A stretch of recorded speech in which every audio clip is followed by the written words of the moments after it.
A lo largo del tiempo han existido grandes figuras que han intervenido en el curso de nuestra historia, cambiando el futuro de nuestras sociedades de tal manera que estos hombres y mujeres han sido recompensados ocupando un lugar en la historia de nuestra especie.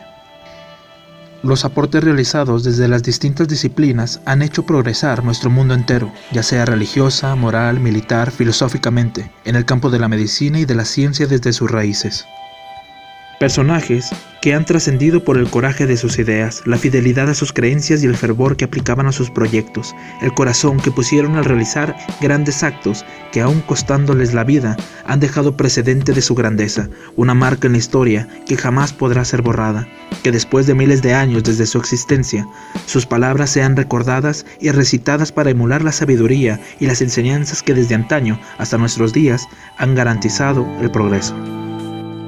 Hace aproximadamente 2000 años, en Belén de Judea, nace Jesús, que según la profecía estaba destinado a ser el Mesías, el Hijo de Dios hecho hombre, quien liberaría al pueblo judío. Cabe aclarar que en este video vamos a hablar de Jesús como una persona, como un hombre y desde una perspectiva nada religiosa. Asimismo, el pueblo judío llevaba cientos de años esperando. Se hacían a la idea de que este hombre debería de ser un conquistador y un libertador, un hombre de armas, un caudillo que rompería el dominio de Roma sobre el pueblo judío. Pero claro está que Jesús interpreta de otra manera estas profecías y en lugar de buscar vencer por la guerra, busca instruir a través de la paz y del amor. Cuando se habla de Jesús, se habla como un ser superior e inmaculado, incapaz de pecar o de equivocarse, pero en realidad, ¿es que Jesús nunca pecó? En Mateo 21, cuando Jesús llega a Jerusalén montado sobre un pollino, que es pues básicamente la cría de una asna, y es recibido por un tumulto de gente que lo recibió con mantos en el camino y con ramas de los árboles. Seguido se dirige al templo, donde se encontró con prestamistas y vendedores, donde volcó las mesas y las sillas. En este pasaje podemos ver que Jesús se dejó llevar por la ira al ver que los vendedores usaban como mercado el templo. Aunque la Biblia no ve la ira como un pecado, si vemos la definición de ira en Google, la primera definición dice sentimiento de enfado muy grande y violento. Pero la Biblia, cuando se refiere a la ira, la separa de la violencia, como pudimos ver en Efesios 4:26.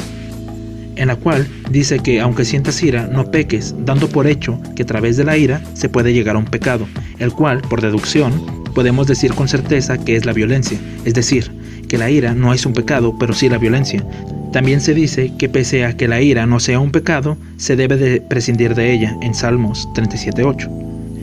Aunque se podría decir que era completamente reprobable lo que hacían los mercaderes lucrando fuera del templo,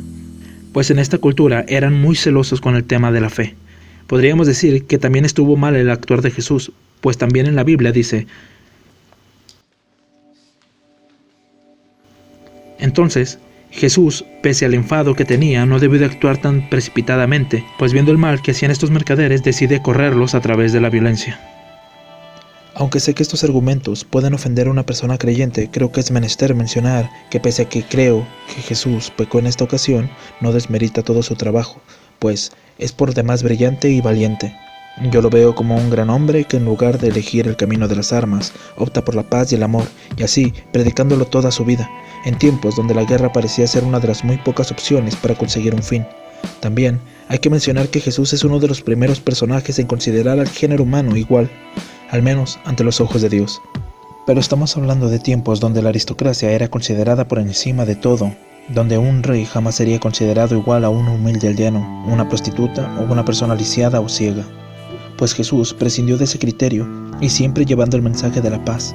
que incluso creo que el hecho de que Jesús pecara lo enaltece más como persona, porque siendo una persona falible, aún así continúa su misión y con los riesgos que esto conlleva, y que termina por matarle. Si bien cada quien puede creer si Jesús era o no un ser sobrenatural o una persona común, yo creo que fue un hombre con gran fidelidad a sus creencias y que ha trascendido a través de los años, siendo sus valores el pilar de la mayor parte de las culturas occidentales.